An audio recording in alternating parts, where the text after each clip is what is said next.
The last passenger. It was just past 11:30 p.m.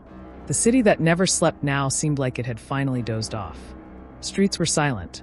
Buildings loomed like forgotten monuments. And above it all, the moon hung low, casting a cold, silver glow across the train tracks. Sophie stood alone on the platform, sleeves pulled over her hands, her sleek leather jacket no match for the creeping cold. Her boots echoed softly on the cracked tiles as she paced, glancing toward the empty tracks. She had taken this route dozens of times, but tonight felt different. Heavier. Wrong. There were no announcements. No vendors. Not even the distant chatter of late-night commuters. Just the eerie hum of fluorescent lights buzzing overhead, and the silence between each flicker. Then came the train. A slow, screeching crawl of metal over metal. Its headlights pierced the dark like a pair of soulless eyes. The doors opened with a hiss that echoed across the deserted station. And Sophie stepped in. Only 5 cars. Barely lit. The air smelled faintly of rust, and something else. Something old. Something dead. She sat by the window, set her bag beside her, and leaned her head against the cold glass. Outside, the city began to disappear. But what Sophie didn't see was the figure in car E 3 cars back, watching. Unmoving. Waiting. In car B, Officer Malik was doing his rounds. He was a veteran, late 40s, broad-shouldered, sharp eyes, and a presence that made most passengers behave before he even spoke. But tonight, even Malik felt uneasy. Something was off.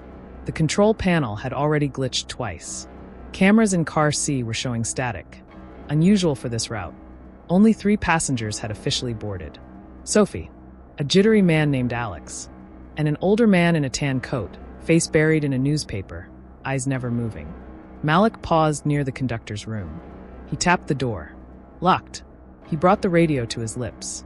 Central, this is Malik. Car C's camera is still down. I'm heading in to check it manually. He took a step forward. The lights flickered. Once. Twice. And just before it steadied, he saw it. A tall silhouette. At the far end of the coach. It wasn't moving. Just standing. Wearing a black coat and a terrifying white mask with hollow eyes. Then it vanished into the dark.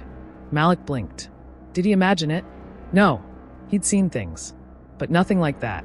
And something told him this ride was about to get a lot worse. Back in car A, Sophie stared out of the window, watching the shadows chase each other across the landscape.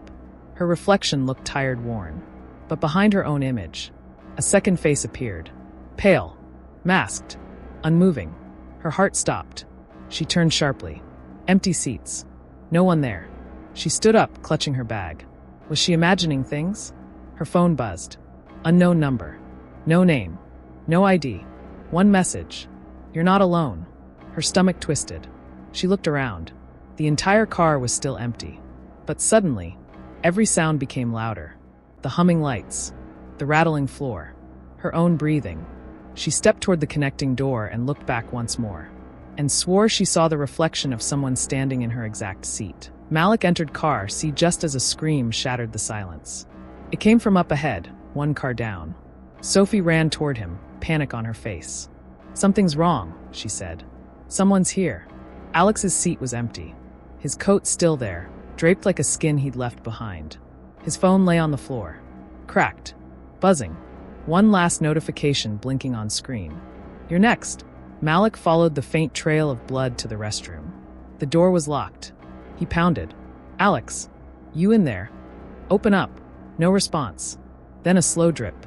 Something seeping from beneath the door. He kicked it open. No one inside. Window shattered. A bloody handprint smeared across the sink. And carved deep into the mirror. A jagged message. It's your turn now. Send. Malik and Sophie tried calling dispatch. Nothing. The radios? Dead. Signal? Gone. The train? Still moving. Faster now. They moved toward the conductor's car, carefully, cautiously. That's when he returned. The masked man. He emerged from the shadows like a ghost, tall, silent, slow. Sophie screamed. Malik drew his gun and fired. Missed. The figure didn't even flinch. Sophie hurled her bag. It slammed into the masked man's head, giving them seconds to run. But he didn't chase them. He walked. Deliberate. Like he had all the time in the world. Like he already knew how it ended. In the conductor's room, Sophie found a folder. Inside, a passenger manifest. Names. Photos. Documents. All names crossed out. Except hers. She flipped through the papers. Newspaper clippings. Police reports. Fire incident logs. Every one of them about her. Her parents' mysterious death. The apartment fire 2 years ago. The missing roommate. The anonymous letters. Her hands trembled. "What is this?" she whispered. "Why me?" Malik took the file and froze. "I think this was never about random killings. This train, this whole night, it's about you." Suddenly, the masked figure crashed through the back door. Malik fired. The bullet hit. The figure stumbled, dropped. Sophie rushed forward and grabbed a fire extinguisher. Smashed it across his head. The mask cracked. And underneath, the conductor. But Malik looked horrified. "No, that's not the man I saw earlier." Then they turned. Another masked man stood there. Taller. Still. Waiting. He charged. Malik tried to raise his weapon, but he was knocked unconscious in a single blow. Sophie screamed. She fought back, fists, elbows, kicks. Anything.